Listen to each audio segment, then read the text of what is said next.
Pregnancy అనేది నిలిచినప్పుడు last step delivery అనేది ఒక ఇంపార్టెంట్ మైల్ స్టోన్. సో, ఈ డెలివరీ అనేది నార్మల్ అవుతుందా? లేకపోతే ఆపరేషన్ అవుతుందా? అనేది ప్రతి ఒక్క ప్రెగ్నెంట్ ఫీమేల్ డౌట్.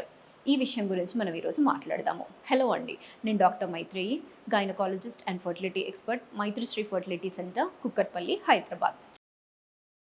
ప్రెగ్నెన్సీ అనేది నిలిచినప్పుడు లాస్ట్ డెలివరీ అనేది ఆలోచించడము అనేది ఫస్ట్ నుంచే ఆలోచించకపోతే బెటర్. ఎందుకు అంటే ఈ డెలివరీ అనేది సింపుల్గా ఈ ఒక్క స్టెప్తోని అయ్యేది కాదు. అది మదర్ అండ్ బేబీ ఇద్దరి పైన చాలా ఫ్యాక్టర్స్ పైన డిపెండ్ అయ్యి ఉంటుంది.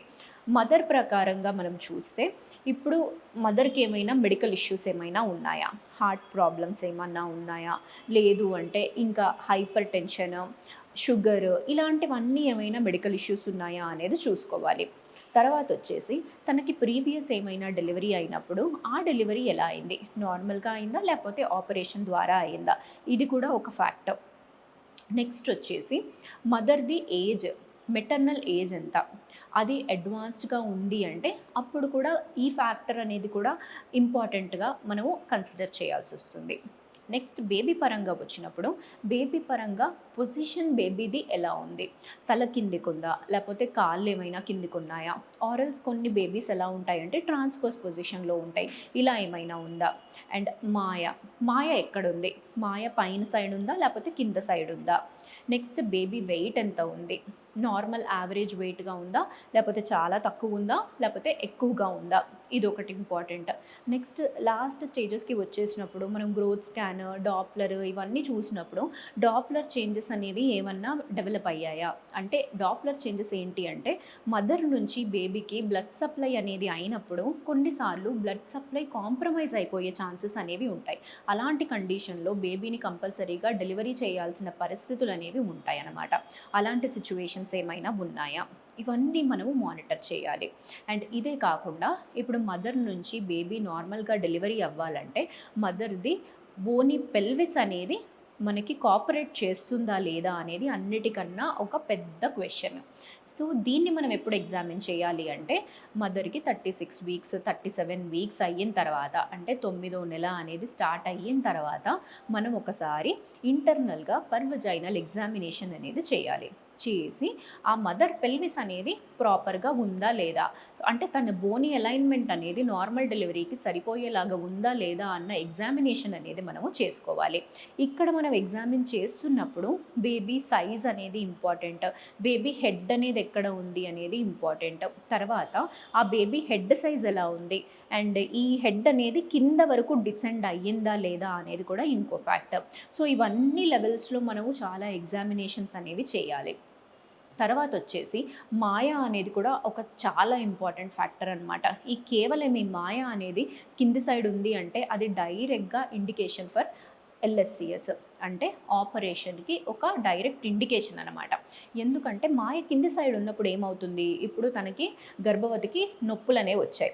నొప్పులు వచ్చినప్పుడు కింద ద్వారం అనేది ఓపెన్ అవ్వడం స్టార్ట్ అవుతుంది. సో ఎప్పుడైతే మాయ అనేది కింద పొజిషన్లో ఉందో ఇక్కడ కింద ద్వారం ఓపెన్ అయినప్పుడు ఆ మాయ నుంచి బ్లీడింగ్ అనేది స్టార్ట్ అయిపోతుంది. అలాంటి conditions completely Contra indicated for normal delivery. ఆ కండిషన్స్ని ప్లాజెంటా ప్రివియా అని అంటాం అనమాట. సో ప్లాజెంటా ప్రివియా లాంటివి ఏమన్నా ఉన్నాయంటే మాత్రము డైరెక్ట్గా వీళ్ళని ఎలెక్టివ్గా ఆపరేషన్కి పోస్ట్ చేసుకోవాలి. అండ్ ఇంకా ఫ్యూ ఫ్యాక్టర్స్ ఎలా ఉంటాయంటే ఇప్పుడు బేబీది గ్రోత్ అనేది చాలా తక్కువగా ఉంది, ఆరల్స్ ఉమ్మనీరు అనేవి బాగా తక్కువగా ఉన్నాయి. ఉమ్మనీరు తక్కువ ఉన్నప్పుడు కూడా నార్మల్ డెలివరీ అయ్యే అవకాశం అనేది చాలా తక్కువ ఉంటుందన్నమాట. ఎందుకంటే ఇప్పుడు నార్మల్ డెలివరీ అవ్వాలి అంటే దానికి ల్యూబ్రికేషన్ అంతా లోపల ఉన్న ఫ్లూయిడ్స్. సో ఈ ఫ్లూయిడ్సే ముందే చాలా తగ్గిపోయాయి. ఆరల్స్ కొన్ని కండిషన్స్లో ముందుగానే లీకేజెస్ అయిపోయి పిఆర్ఓఎం అంటారు, అంటే ప్రీమెచ్యూర్ రప్చర్ ఆఫ్ మెంబ్రెయిన్స్ అనేవి రప్చర్ అయిపోయి ఫ్లూయిడ్ అనేది వెళ్ళిపోయింది అంటే అలాంటి కండిషన్స్లో అది నార్మల్ డెలివరీకి అనేది అయ్యే ఛాన్స్ ఉండదు, డ్రైగా ఉంటుంది. సో అలాంటి కండిషన్లో బేబీ అసలు బయటికి రాదు. ఇలాంటి సిచ్యువేషన్స్లో మాత్రం ఆపరేషన్కి ప్లాన్ చేయాల్సిన అవసరం ఉంటుంది. అండ్ బేబీ వెయిట్ అనేది బాగా ఎక్కువగా ఉన్నా కానీ మదర్ పెల్విస్లో నుంచి రాదు అన్న సిచ్యువేషన్స్లో కూడా ఆపరేషన్కి వెళ్ళాలి. ఇలాంటి కాంప్లికేషన్స్ ఏవీ లేవు అంటే నార్మల్ డెలివరీకి వెళ్ళొచ్చు.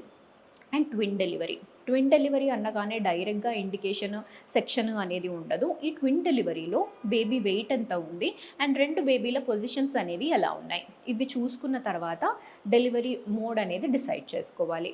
అండ్ నార్మల్గా ఇంకొకటి ఏంటి అంటే, already previous history of section ఉంది అంటే నార్మల్ డెలివరీకి ట్రై చేయొద్దా అంటే చేయొచ్చు. ఈ ఫ్యాక్టర్స్ అన్నీ చూసుకొని చేయాలి. అండ్ ఇంకొకటి, ఆల్రెడీ ముందు డెలివరీ అయ్యి ఎంత గ్యాప్ ఉంది వాళ్ళకి, మినిమం ఒక 1.5 ఇయర్ గ్యాప్ ఉంది అంటేనే నెక్స్ట్ వాళ్ళు వీబ్యాక్ అంటే వెజైనల్ బర్త్ ఆఫ్టర్ సిజేరియన్ అని అర్థం అనమాట. ఇలాంటి వీబ్యాక్కి కూడా ట్రై చేయొచ్చు. ఒకవేళ అంత గ్యాప్ లేదు అంటే మాత్రం మళ్ళీ సెక్షన్కే వెళ్ళవలసిన అవసరం ఉంటుంది. అండ్ 2 ప్రీవియస్ సెక్షన్స్, ఆల్రెడీ తల్లికి 2 ముందుగానే సెక్షన్లు అయ్యి ఉన్నాయి అంటే అలాంటి వాళ్ళకి కూడా మళ్ళీ ఆపరేషన్ని చేయాల్సిన అవసరం ఉంటుంది. ఎందుకంటే 2 ఆపరేషన్లు అయిపోయాయంటే గర్భసంచి పైన ఆ కుట్లు అనేది వీక్ అయిపోయి ఈ నార్మల్ డెలివరీకి ట్రై చేసేటప్పుడు ముందుగానే విచ్చుకుపోయే ఛాన్సెస్ అనేవి ఉంటాయన్నమాట. అందుకే వాళ్ళని ఎలెక్టివ్గా ముందుగానే సెక్షన్కి పోస్ట్ చేయాల్సిన అవసరం ఉంటుంది. ఇలాంటి కాంప్లికేషన్స్ ఏమీ లేవు. బిడ్డ సైజ్ యావరేజ్గా ఉంది, తల్లి పెల్విస్ కూడా బాగానే ఉంది, యాడిక్వేట్గా ఉంది, వచ్చే ఛాన్సెస్ అనేవి ఉన్నాయి అంటే డెఫినెట్గా నార్మల్ డెలివరీకి ట్రై చేయొచ్చండి. మోడ్ ఆఫ్ కన్సెప్షన్ ఏదైనా కానీ, న్యాచురల్ అయినా, ఐయుఐ అయినా, ఐవీఎఫ్ అయినా డెలివరీతోని సంబంధం ఏమీ లేదు. ఎటువంటి ట్రీట్మెంట్ ద్వారా ప్రెగ్నెన్సీ వచ్చినా కానీ డెలివరీ అయ్యే ఫ్యాక్టర్ మాత్రము మనకి మదర్ అండ్ బేబీ ఈ కండిషన్స్ పైననే డిపెండ్ అయి ఉంటుందండి. Thank you.